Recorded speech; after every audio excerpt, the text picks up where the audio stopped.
Han sido unos días muy aciagos en mi familia. Mi abuelo Ignacio, teniente coronel retirado, nos ha dejado.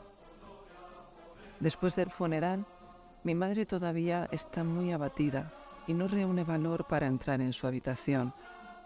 Me ha pedido que la ayude a clasificar sus pertenencias. Recuerdo que hace unos meses, entre el cariño que nos profesábamos, él me confesó que guardaba para mí una cajita con un regalo, para cuando él ya no estuviera. Personalmente no me lo tomé demasiado en serio, ya que nunca me dijo la ubicación donde la guardaba. Lo encontré todo en un cajón de su mesilla de noche, cubierto por sus pañuelos y otros objetos cotidianos. En el interior de la caja había algunos papeles, algunas fotografías y unas condecoraciones que recordaba haber visto en otras fotos en su uniforme, pero cuyo significado mayormente desconocía. Entre los objetos había lo que parecía una carta. ¿Cuál fue mi sorpresa al comprobar que iba dirigida a mí? Mi queridísima Carmen, si has encontrado esta carta entre mis memorias y testamento y la estás leyendo, es casi seguro que ya estoy muerto. Como mi nieta más joven, creo que tienes también derecho a saber la verdad sobre aquellos años, lo que me llevó a hacer lo que hice, lo que sentía y lo que siento. Los años se me hacen cada vez más pesados y ya no hay motivo para seguir ocultando las cosas, como deseaba tu madre. Además de militar, he sido divisionario y excombatiente de 2 guerras. Esta es mi historia.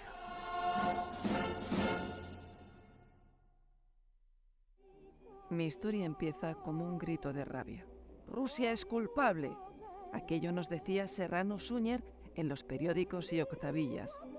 Realmente no me creía que un pueblo eslavo a 4.000 kilómetros de mi casa fuera culpable de nuestras desdichas y desgracias, de nuestra guerra fratricida. Para nosotros, sencillamente Stalin y su régimen bolchevique criminal eran los realmente responsables, los destructores de civilizaciones, desde la tiranizada Rusia hasta nuestra amada España. Si tan bueno decían que era el comunismo, yo quería ser el primer voluntario en bajar al infierno a comprobarlo. Cuando ganamos nuestra trágica guerra, me licencié sin pena ni gloria de alférez provisional. Había estado destinado en un frente tranquilo, en Guadarrama, y la paz y la vida civil aún así me sabían a poco. Rusia era nuestra oportunidad de dar el salto a la fama. Algunos de nosotros queríamos continuar con nuestras carreras militares. Otros solo éramos unos idealistas con ganas de aventura y había hasta aquellos que buscaban limpiar su nombre y el de su familia. Cada cual tendrá sus razones, pero yo no me arrepiento de nada. Mi padre y sus contactos en el ejército me lo pusieron difícil. Él no quería que fuera. No pude incorporarme a la leva de 1941 porque estaba completo el cupo, pero sí a la segunda de 1942. Por fin tenía mi esperada oportunidad. Pero fue un logro muy amargo. Se las ingeniaron para ponerme de oficial ayudante en retaguardia. Estuve así durante meses, primero en Novgorod, después en Pushkin. Le insistí a mi comandante que quería ir a primera línea a combatir. Él me decía que estaba loco, que era muy joven y que trabajando con él en intendencia estaba más seguro. Las condiciones en el este, incluso en retaguardia, estaban lejos de ser óptimas. El clima nos era adverso, las carreteras se convertían en barrizales intransitables con el deshielo. La Rasputitsa dificultaba todo tránsito. Cualquier medio motorizado era un recurso valiosísimo y de difícil reemplazo. El combustible no abundaba, ni siquiera teníamos piezas de recambio.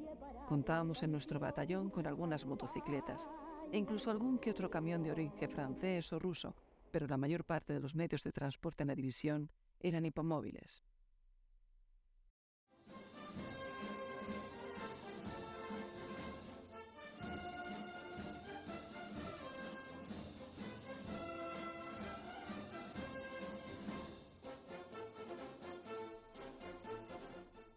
Llegó 1943, era un día de principios de marzo en que ya se olía primavera. Por fin me incorporaba a un destino en plena línea de frente. ¡Qué alegría! Nunca lo olvidaré, con aquel flamante uniforme alemán y las botas brillantes. Me asignaron a una remota guarnición en un ruinoso kolhos a orillas del río Izora. Después de la que se lió en Krasny Bor, decían que era un sector relativamente tranquilo, con algún que otro golpe de mano, tiroteo sin importancia.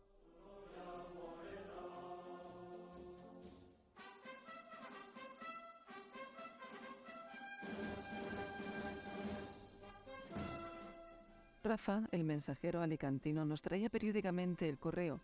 También había otro mensajero motorizado, Fernando, un burgalés, nuestro enlace con el Estado Mayor de Pushkin. Ellos y nuestro comandante eran nuestros únicos nexos con el mundo exterior.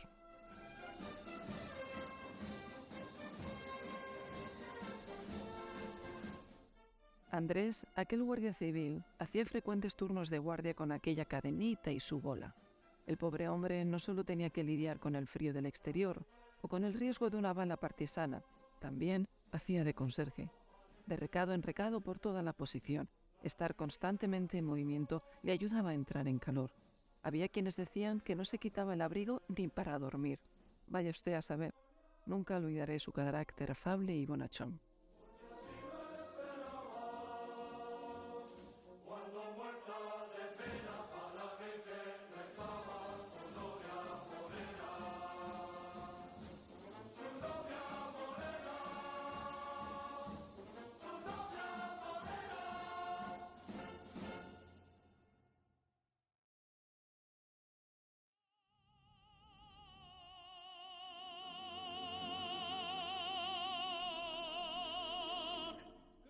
Nuestra posición era de avanzada. Estábamos aislados y cada vez se avistaban más patrullas rusas. Algo nada bueno estaban tramando, seguro. Por mí podían venir cuando quisieran, que allí estábamos esperándoles. Algunos decíamos que cada uno de estos rusos era tan aguerrido como 10 frente populistas de nuestra guerra en España. Mostraban un auténtico desprecio a su propia integridad.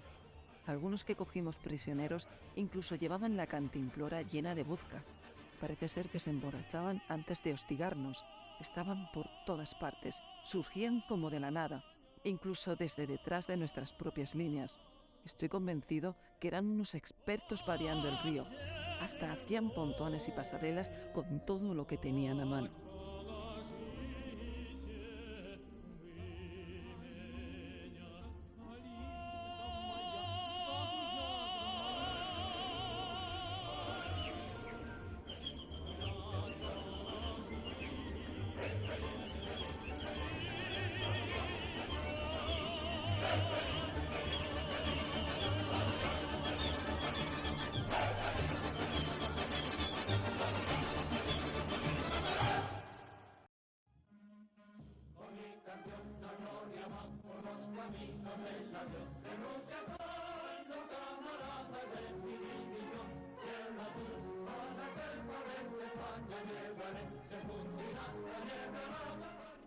El espíritu que se vivía en la posición era de auténtica camaradería.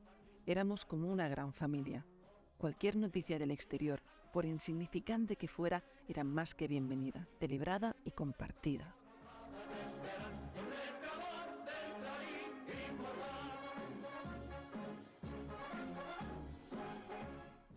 Recuerdo también a Germán, aquel fornido aizcolari vizcaíno que nos lleva la leña con la que nos calentábamos. Un guripa completamente insensible al frío tras años de trabajo en la serrería. Cómo lamento no haberme juntado más con él para aprender las habilidades de aquel noble oficio.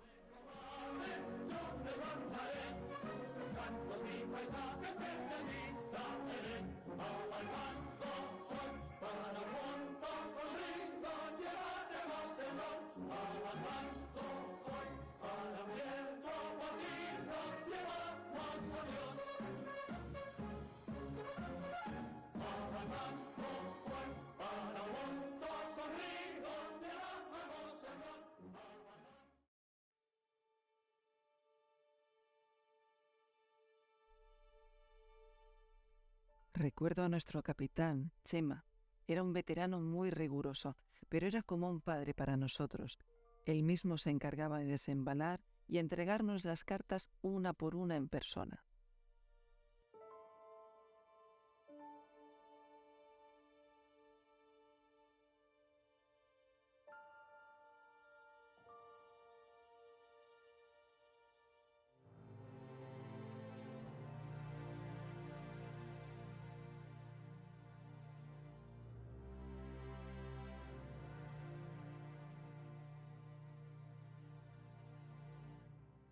Otro guripa que llevaba la ametralladora, ¿cómo se llamaba? ¿Ricardo? Creo que había estado con los regulares. Mi memoria ya no es tan lúcida. Recuerdo también a Juan, el gallego de tupido bigote, mapamundi para los amigos. Había sido mecánico y era capaz de arreglar cualquier cosa. Otro oficio del que lamenté no haber aprendido suficiente. ¿Qué le vamos a hacer? No me olvido de Pablo, el chico universitario afiliado al SEU de León. Ah, ya que el valenciano. ¿Ferrer se llamaba? Estuvo en el Ejército Popular, pero no importaba. Todos éramos españoles.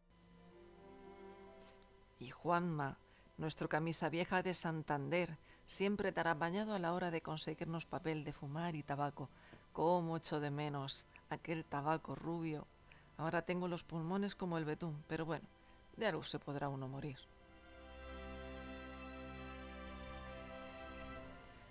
¿Cómo se llamaba este otro guripa? Era muy reservado, de algún humilde pueblo de Teruel. Tenía una esposa y 3 o 4 zagales a los que escribía. Cuánta miseria, pobre gente.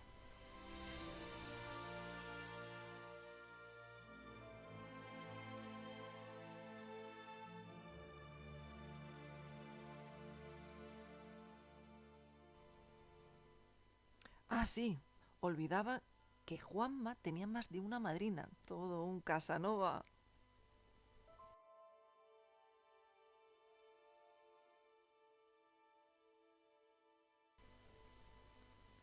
El resto del correo que por infortunio no alcanzaba a sus destinatarios lo recogía el teniente Isidro y acababa siendo devuelto.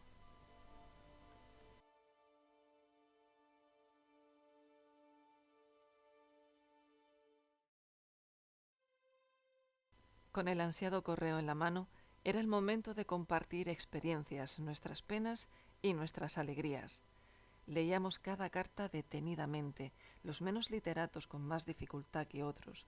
Pablo escribía y leía cartas a quienes tenían más dificultades. A menudo eran buenas noticias, nacimientos, compromisos, fotografías dedicadas y, con suerte, algún pequeño bulto dentro del sobre.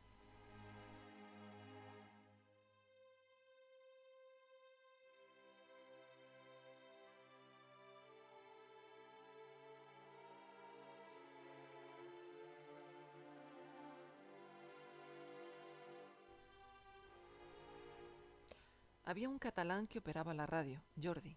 Él era Radio Macuto, siempre estaba enterado de todo. Si quería saber los resultados de los partidos de la liga o el último parte de la guerra, ahí estaba él para preguntarle. A veces me pregunto si era él o Juanma quien coleccionaba el mayor número de madrinas. Podría decirse que tenían una competición amistosa.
Sí, había problemas con la censura. Algunas cartas llegaban indescifrables. Algunos de nosotros ya nos habíamos inventado en nuestra guerra fratricida con un repertorio de eufemismos para eludir la censura o abordar nuestros asuntos más íntimos sin que se percatara el censor, aunque a veces el peor censor era el guripa chismoso de turno.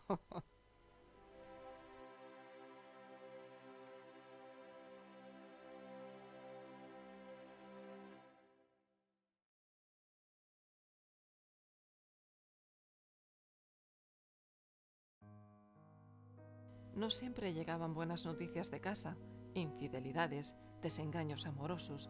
la muerte de seres queridos o incluso la represión política hacia algún amigo pasaban factura, pero nos apoyábamos mutuamente. La impotencia de no poder hacer nada desde nuestros puestos nos corroía por dentro. Como en nuestra guerra civil, siempre había trepas y oportunistas que aprovechaban nuestra ausencia en el frente para darnos donde más nos dolía. Así era la vida del Guripa en campaña.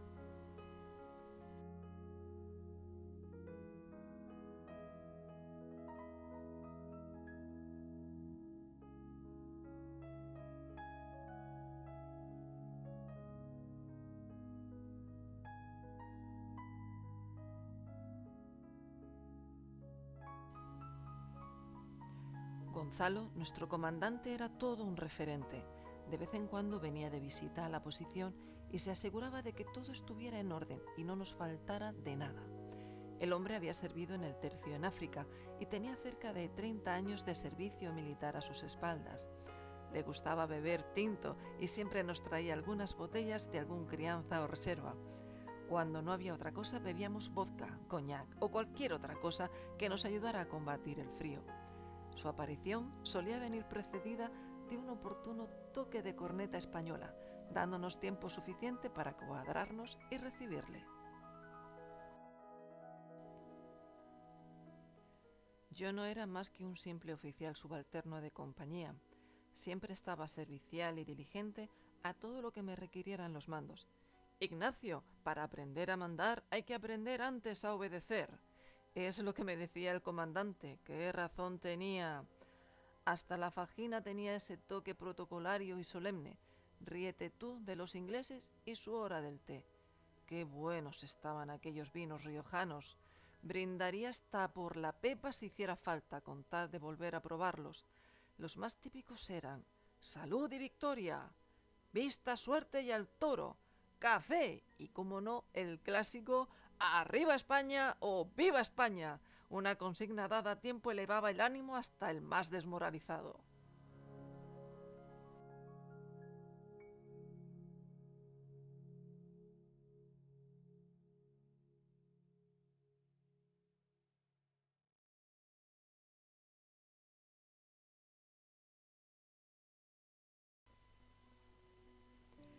Después del brindis venían las arengas, las anécdotas y las batallitas del señor comandante. Tan pronto hablaba de África como de la batalla de Teruel. El comandante siempre tenía algo que decir para cada momento. Sus palabras rebosaban experiencia y sabiduría, y le escuchábamos con mucha atención. Las órdenes no se discuten, se cumplen. Y entonces te hablaba de cómo se hacía cuando se graduó en la Academia de Oficiales de Sevilla. El capitán y el teniente evitaban en la medida de lo posible contradecirle y aguantaban su salva de artillería con la mayor impasibilidad.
Además de en la cantina, la tropa también hacía acopio de víveres, embutidos de toda clase, un simple chusco, conservas y productos locales, cualquier cosa que aliviara la tripa.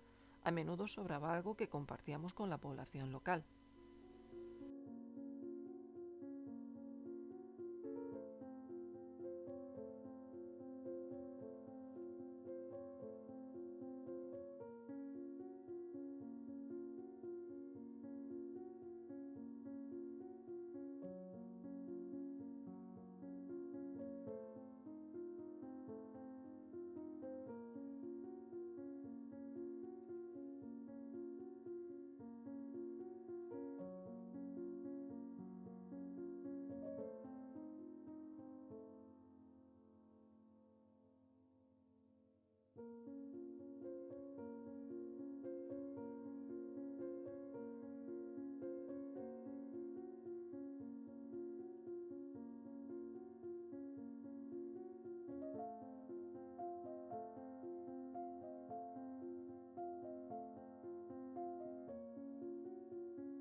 Tampoco faltaba el vino en bota que circulaba por todos los guripas. En cada compañía solíamos tener al menos una bota de vino, como hacían en los tercios navarros de Requetés. El chorro salía a presión como si fuera de la misma barrica y no hacía falta ni vaso. La bota de nuestra compañía la custodiaba un tal Eneco, el antiguo Gudari. Esa bota de vino ya había pasado por 2 bandos y 2 guerras. Sí que era veterana. Si es que cuando se trata de comer un chusco o beber un buen vino, todos los españoles estamos de acuerdo, todos reconciliados por la gracia de Dios vasco. Pues nada, que viva el vino, viva la bota y viva el porrón. Ole, ole y ole.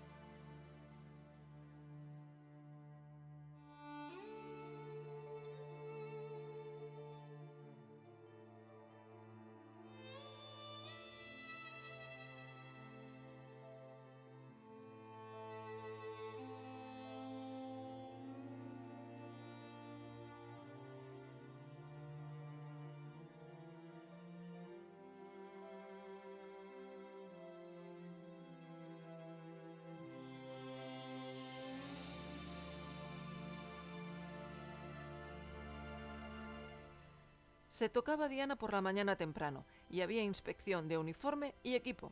Más valía estar presentable si no querías acabar pelando patatas o algo peor. El comandante se tomaba la molestia de pasarnos revista a todos y cada uno de nosotros. Él se esforzaba por conocer el nombre y el lugar de origen de cada guripa y nos daba un trato muy cercano. Rara vez erraba al adivinarlo.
Terminada la revista, se preparaba el material para ir a elevar a la posición del bloqueo, un pernoso reducto avanzado en medio de la nada.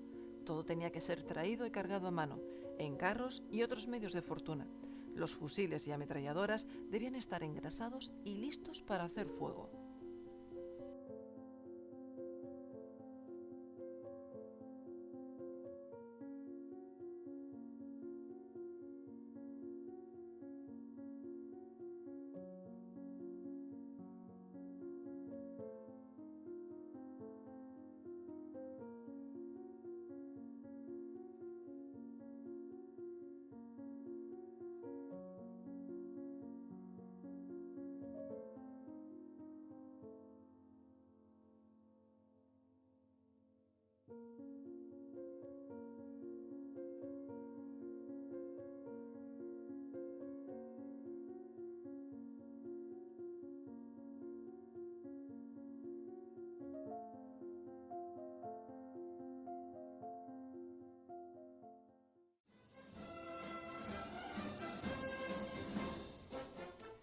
En otros sectores los combates se recrudecían, se presionaba a los batallones de reserva a rellenar huecos de un sector de frente cada vez más amplio.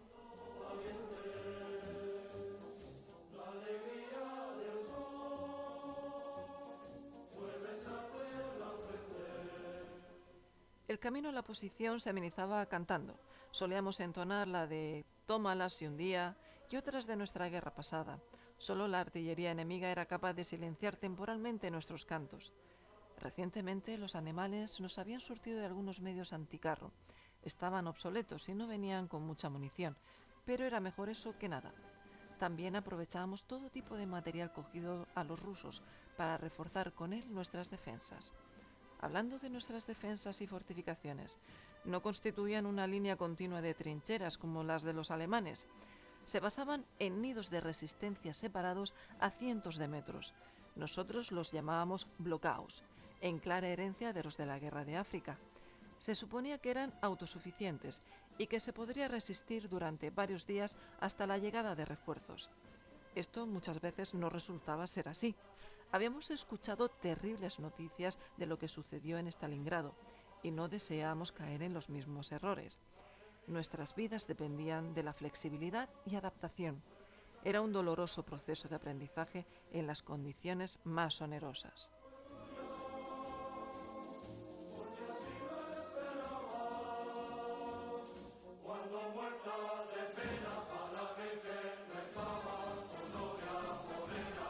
Los rusos nos acechaban desde todas partes. Nos sentíamos constantemente observados.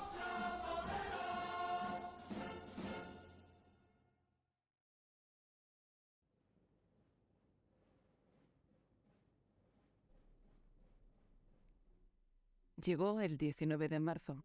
Fue el día en que nos hicieron un golpe de mano. Jamás lo olvidaré. Seguramente llevaban muchos días preparándolo. El revés de Krasnivor no les disuadía en sus empeños. Sus diarios de Pravda les contaban toda clase de mentiras que ellos se creían.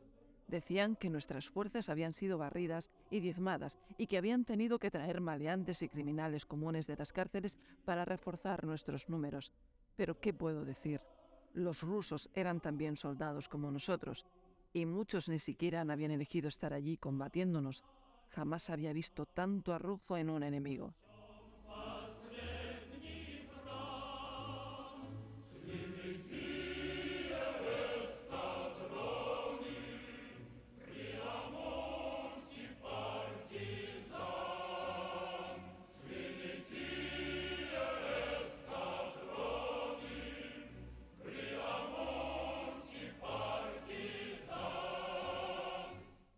Ellos conocían el terreno a la perfección, colaboraban estrechamente con los partisanos locales que operaban detrás de nuestras líneas y monitoreaban todos nuestros movimientos. Usaban la vegetación para ocultar su avance, y cuando los veías ya estabas copado. Y es que en el arte del enmascaramiento y del engaño, los rusos también eran unos expertos.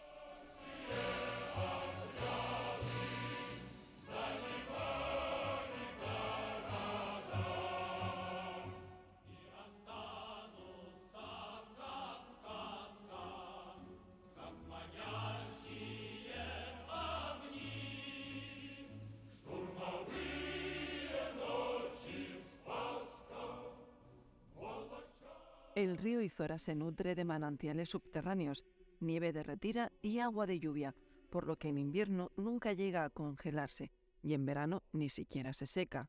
Con todo, no era un río especialmente caudaloso y los rusos sabían a la perfección cómo vadearlo en el punto menos vigilado. Por sus arenosas orillas y sus juncales pronto volvió a correr la sangre.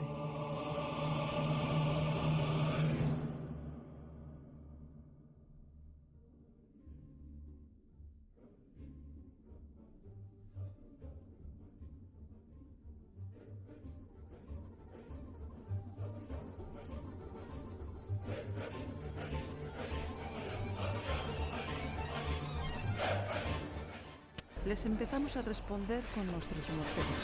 Hacíamos bastantes blancos, pero siempre venían más, nunca parecían acabarse.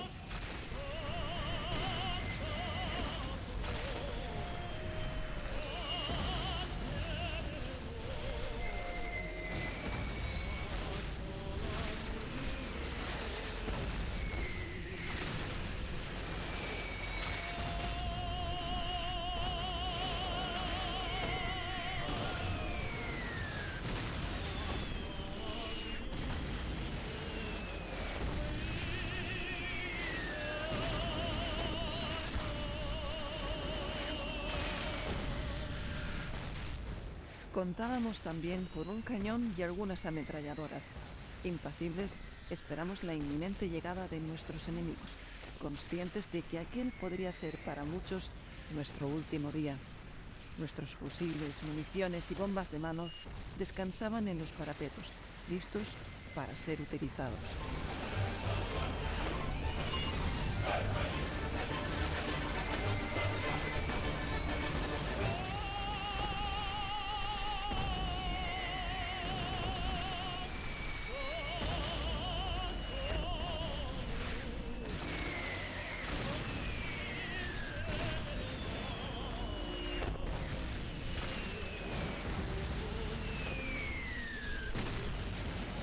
Les tiramos con todo lo que teníamos.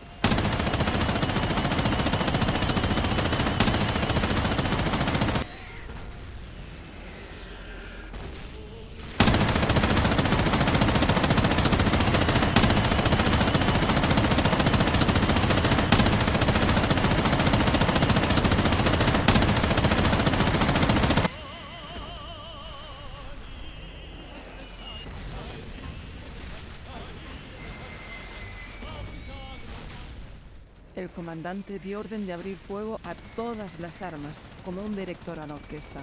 El tiroteo se convirtió en una tormenta de fuego.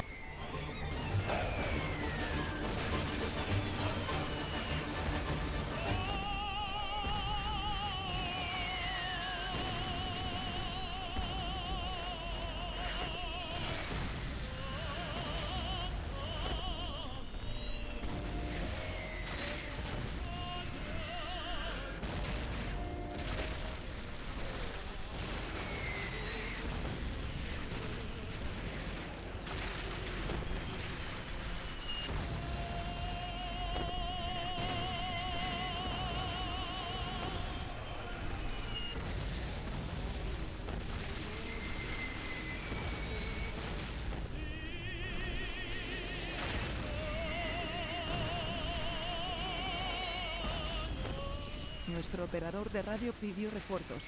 Nos dijeron que aguantáramos, que estaban de camino y llegarían en cuestión de horas. Pero sus armas empezaron a machacarnos.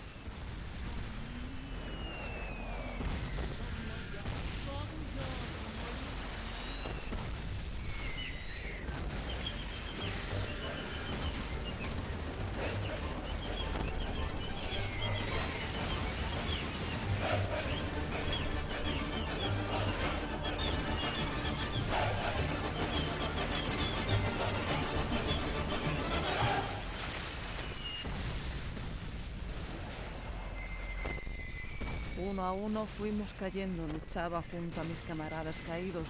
Las municiones empezaron a escasear.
encontré el canguelo y disparé a todo lo que se movía.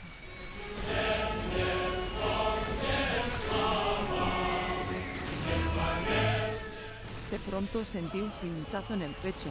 Era la primera vez que recibía una herida. ¿Este es el fin? Creí que estaba muerto, pero seguí escuchando los gritos, las explosiones y los tiros a mi alrededor.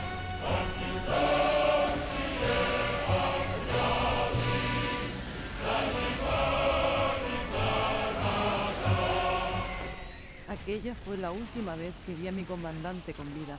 Estaba en medio del fregado, disparando como uno más. El enemigo está dentro, tirad sobre nosotros. Ya nada podía hacerse por mantener aquel terreno, salvo retirarse o morir luchando.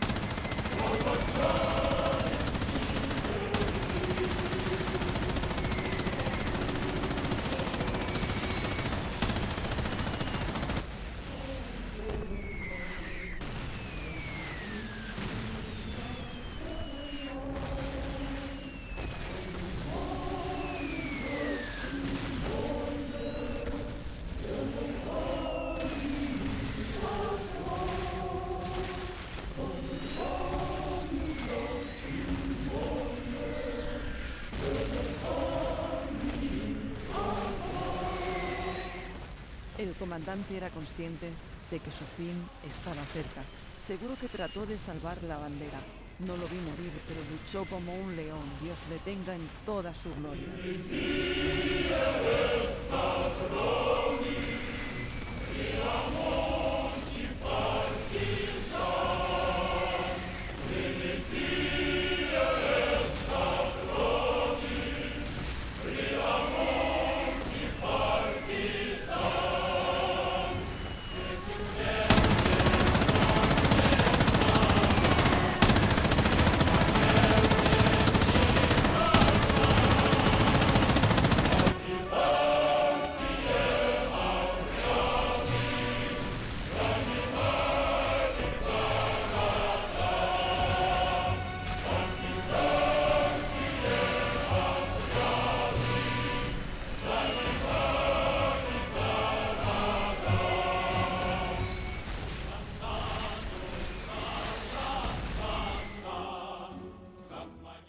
Después se hizo por fin algo silencio.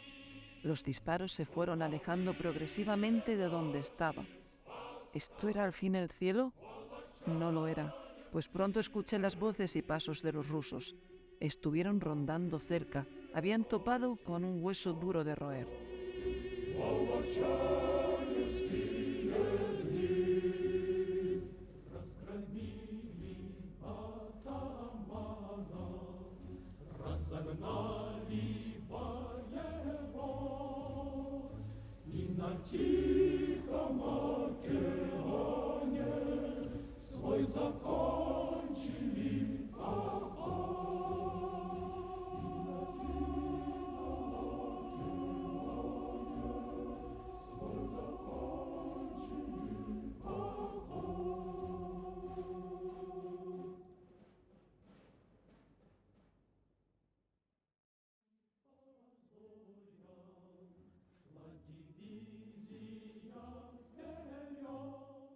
El enemigo se había hecho dueño de nuestra posición, pero ¿por cuánto tiempo? No tenían mucho que festejar. Ahora eran ellos los que estaban expuestos y acechados. Los curipas de otras posiciones fueron testigos impotentes de la práctica aniquilación de nuestro reducto. Se seguía hostigando y observando a los atacantes desde los alrededores. Se había perdido el bloqueo, pero con nuestro noble sacrificio, otros compañeros pudieron replegarse a tiempo y contener a los atacantes.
Buscando resarcimiento, nuestros enemigos se llevaron algún botín que otro, un miserable premio de recuerdo para todo lo perdido. Me enteré después que mi batallón los había rechazado en nuestra segunda posición de defensa. Fue un día muy triste. Perdimos a bastantes buenos camaradas en muy poco intervalo de tiempo.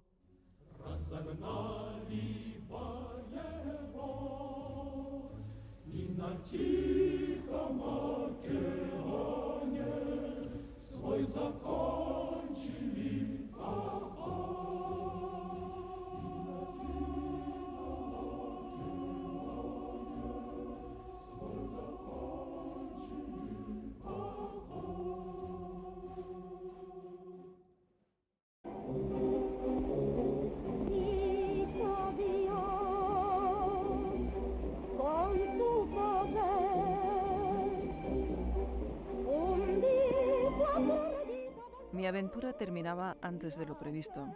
Me sentía muerto y a la vez renacido. Una patrulla alemana vino horas después y me encontró. Casi me daban por muerto. Me evacuaron en una ambulancia.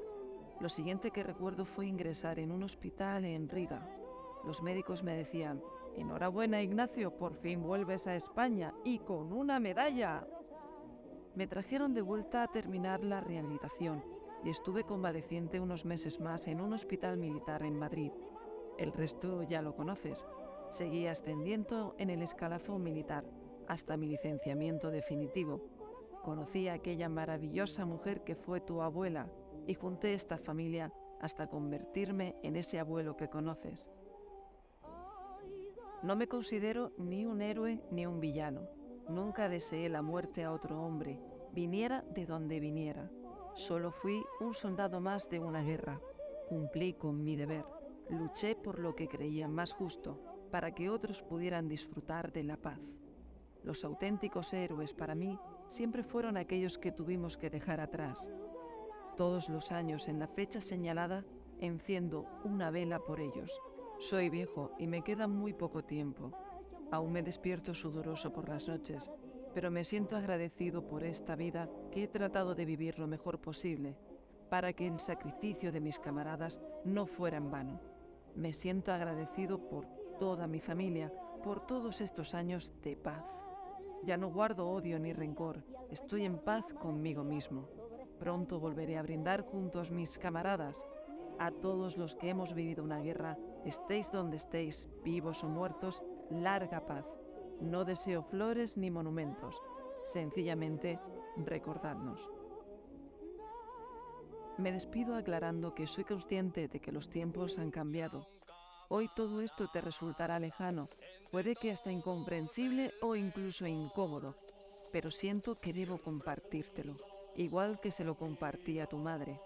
Puedes tomártelo como los devaneos de un anciano demente y nostálgico, como un vano intento de autorredención, o puede que incluso lo encuentres útil para ser más resiliente en tu día a día. No me importa, mientras seas quien desees ser sin apariencias y lo hagas de forma honesta y virtuosa. No te apegues a modas banales y pasajeras. Vive conforme a tus propios principios, sean los que sean. Sé feliz y aprovecha cada momento. Estos son mis últimos consejos. Esperando que lo hayas encontrado de provecho, tu abuelo que te quiere, Ignacio. Hasta siempre. Gloria y victoria, con las armas en la mano, con el alma y con la vida, por la patria, nuestros santos